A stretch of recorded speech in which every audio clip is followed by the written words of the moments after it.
I'm not gonna lie, I'm wearing United.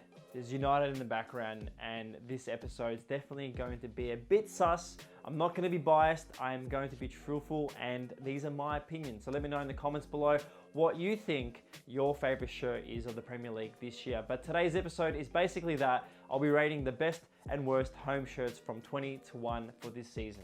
But number 20 is starting off a bit controversial. I think this shirt could have been a lot better if the manufacturer actually gave two shits about the club. I think what we see here is purely that. I think Castore, forgive me if I pronounce the names of some of the manufacturers wrong, but I think Newcastle United could have had a bit more justice with this shirt. The fact that it looks like a number 4 on their collar could have been a great, easy fix and could have shown a bit more stability and trust in the brand like, you know, at Castore. But the fact that I saw some of their hoodies costing up to £160 for basically a simple black hoodie with the name and the manufacturer's logo really breaks my heart. I think this is Premier League level, you know, shithousery, and I'm really disappointed. But number 20 is Newcastle United's home shirt.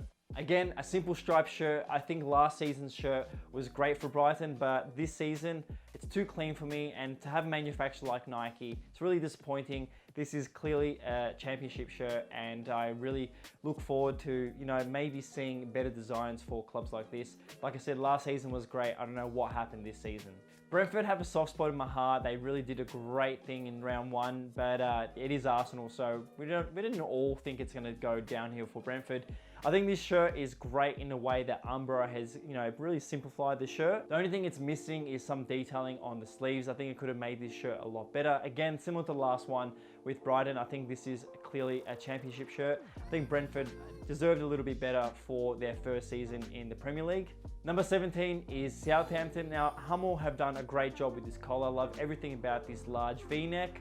The only thing, of course, is the betting sponsor on this one. Don't think it looks aesthetically pleasing, so I'm going to put this at number 17. The number 16 is going to be a bit controversial. Of course, it's a Man United fan saying Liverpool shirt isn't the best, but I think a lot of Liverpool fans have also agreed with me. I think for a home shirt, this could have been a lot better.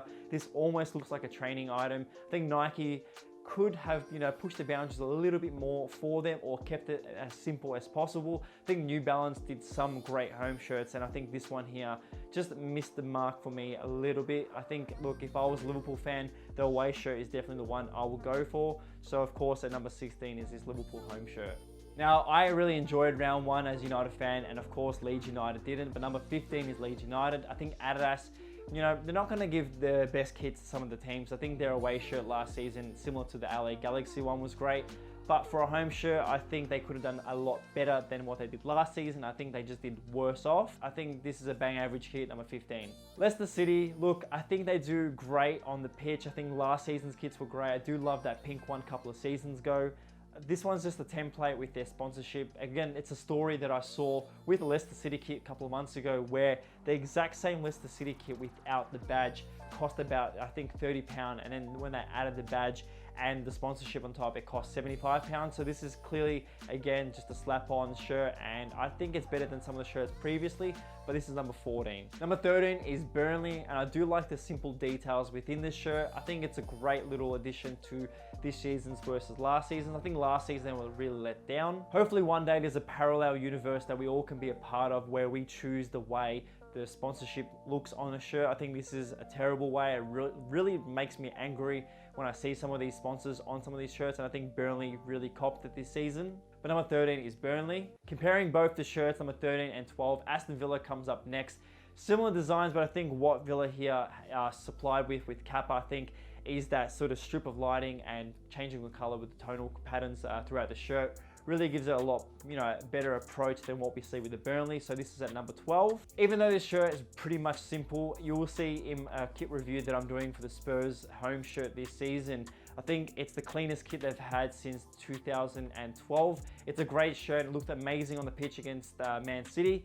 I think this is going to be a great season for Spurs in the sense that maybe they will overperform than what we all think they would. Harry Kane did arrive to training today as of this episode, but we don't know where he's going to go. So as of this episode, I think this is going to look great for the club. But yeah, look, we'll see how the season goes. But at number 11, it is Spurs. This shirt got a lot of love and a lot of hate online. I think the long sleeve version confused a lot of people. It looked great on pitch. I do like it. Norwich at number 10. Now this has ended up, this one has ended up being last on a lot of people's lists. I love the aesthetic version of this. I think the black and gold for me really do it justice. Now, of course, that's stake.com. As much as I dislike betting sponsorships or just anything to do with gambling, but I think the fact that the shirt works around the hoops, I think this is the only reason why I like it.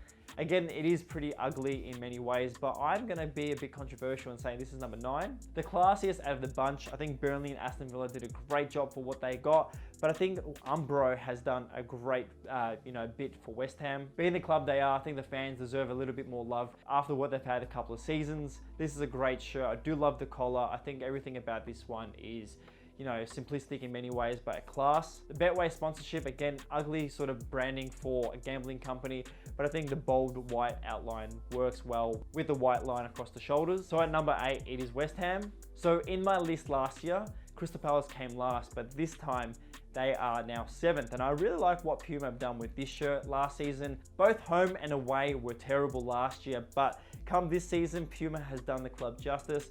And at number 7 this year is Crystal Palace. Number 6 is Everton. Classy, clean blue sort of shirt that I think they've deserved. Hummel could have done a little bit better, but I think this works well. I love the Kazoo sponsorship.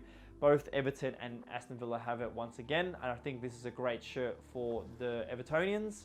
Number 5 is a bold design by Nike inspired by the 70s and entire London music scene. This is a great shirt. A lot of success behind it already, but this is Chelsea at number 5. Number 4 is going to be, again, a bit upsetting to some people. I think the sponsorship here really annoys me, but a black and yellow sort of shirt does work well for me. I think from last season, this is a great update, and I really like this one for Wolves. So number 4 is Wolverhampton. Number 3 was a bit of a different one for me. I do have the shirt here for review, and I actually have seen it in person. I think Puma have done a great job on the detailing and the material used for this shirt, so I'm putting that up in my top 5 for that reason. Now, the neckline and some of the Puma shirts this season have been atrocious, and I think this one just needed a better collar, maybe even a collar from the season that it's based on. For Aguero, I think that'll be great. And yeah, number 3 is Man City. Now, number 2 is the Man United home shirt. I do love what they did with the promo shoots. Both their home and away shirts are great. Their third shirt is even better. I do think that this one could have been a little bit better, but it is what it is, and I think this one does fit well at number 2. Number 1 is this Arsenal one. I think Adidas love Arsenal way too much. Like I say in every episode, Adidas give everything to this club. They've got everything but anything on the pitch.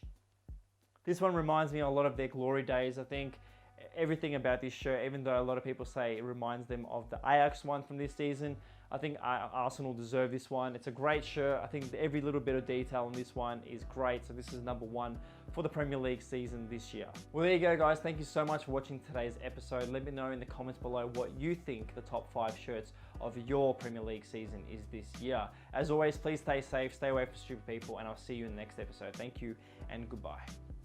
As a massive thank you for watching this channel and supporting the channel, I just want to give a massive shout out to a new collector every episode. This week's shout out goes out to the Lost Kit FC. Make sure to follow them on Instagram, and as always, stay safe.